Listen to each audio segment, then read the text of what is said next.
Have you ever looked at a hydrangea bush and just wondered, how can one single plant be a living kaleidoscope, bursting with pinks and blues and purples, sometimes all at once?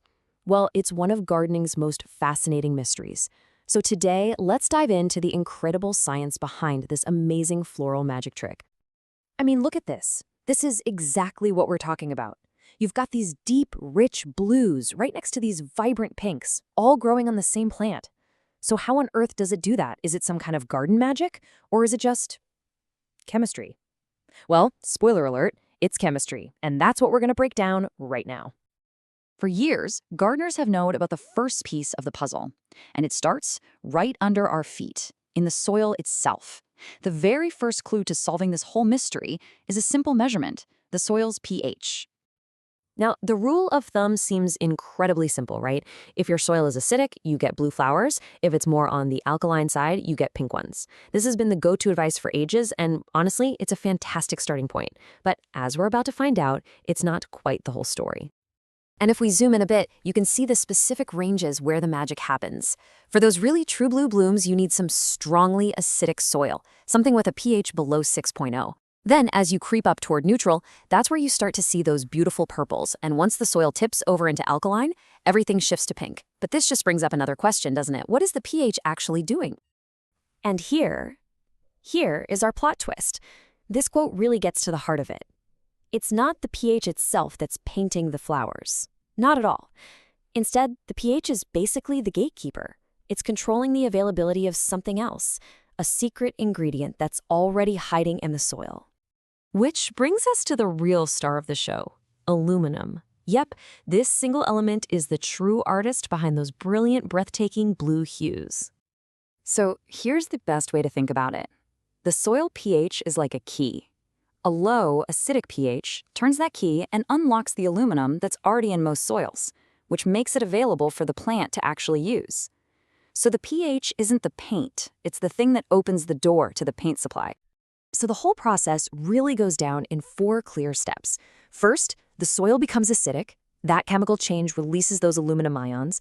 Then, the hydrangea's roots can finally soak up all this newly available aluminum. And from there, the plant's internal plumbing acts like a superhighway, transporting it all the way up to the flower petals. Okay, so now we know how the aluminum gets into the flower. But what happens once it's there? To really get that, we need to zoom way, way in and look at the chemistry that's happening on a molecular level, right inside the plant's cells. All right, I want you to meet the hero molecule of this story, anthocyanins. Now, these are the very same pigments that give things like blueberries and red cabbage their vibrant colors. They're naturally present in hydrangeas, just kind of waiting in the wings for the right conditions to show their true colors. But, and this is a big but, for a hydrangea to even have the potential to be blue, it has to be born with the right stuff. It needs a very specific type of pigment called delphinidin. So this is a crucial piece of the puzzle. It all starts with a plant's own DNA. And there it is, the simple formula for a gorgeous blue hydrangea. Inside the flower's cells, those aluminum ions we've been tracking finally meet up and bind with the delphinidin pigments. This little chemical reaction creates a stable, complex molecule that reflects blue light right back at us, giving us that stunning, deep blue we all love. Okay, so now that we've completely geeked out and cracked the chemical code, let's get practical. How can you take all this science and use it to become the artist of your own garden, literally painting with hydrangeas? It's a pretty straightforward 3-step process. First, get yourself a simple soil test kit so you know your starting point. If you need to make your soil more acidic, you can add a soil acidifier. And then finally, to make absolutely sure that key ingredient is there, you can add some aluminum sulfate, which conveniently both lowers the pH and provides that crucial aluminum. You can find products just like this one at pretty much any garden center. They're specifically designed to help you create that acidic environment. Just, make sure to follow the directions on the package carefully. And hey, a few final tips for your color-changing adventure. If you're actually aiming for pink, well, you just do the exact opposite. Add some garden lime to raise the pH. That locks up the aluminum. And remember, be patient. This isn't an overnight thing. And this is really important. This trick only works for big-leafed and mountain hydrangea varieties. Others, like the oak leaf or PG types, they're not going to change color this way. So we've pretty much solved the blue and pink puzzle, but there are a couple of other really common color questions that always pop up. So let's tackle these final riddles to complete our understanding. This is a super common one. You have a beautiful blue or pink hydrangea, and then, late in the season, the blooms start to get this kind of greenish tinge. Did you do something wrong? Is something wrong with the soil?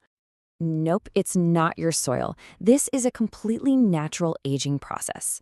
As the flower gets older, those vibrant anthocyanin pigments just start to break down.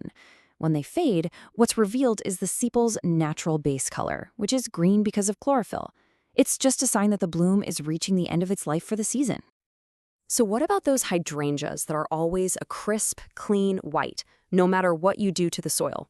What's their deal? The answer here is actually super simple. Genetics. White hydrangea varieties are just born that way. Their DNA doesn't have the instructions to produce those anthocyanin pigments at all. So without any pigment to interact with, the aluminum has nothing to do. The flowers stay white, no matter what your soil's pH is. So, when you see a vibrant blue hydrangea, you're not just looking at a pretty flower. You're actually seeing the results of this beautiful and complex dance between the plant's unique genetics, the acidity of the soil, and of course, the hidden power of that key ingredient, aluminum. And that really makes you wonder, doesn't it? The hydrangea reveals this incredible chemical story right before our very eyes. It kind of leaves us with one last question. What other amazing secrets of science are just waiting to be discovered, hiding in plain sight, maybe even in your own backyard?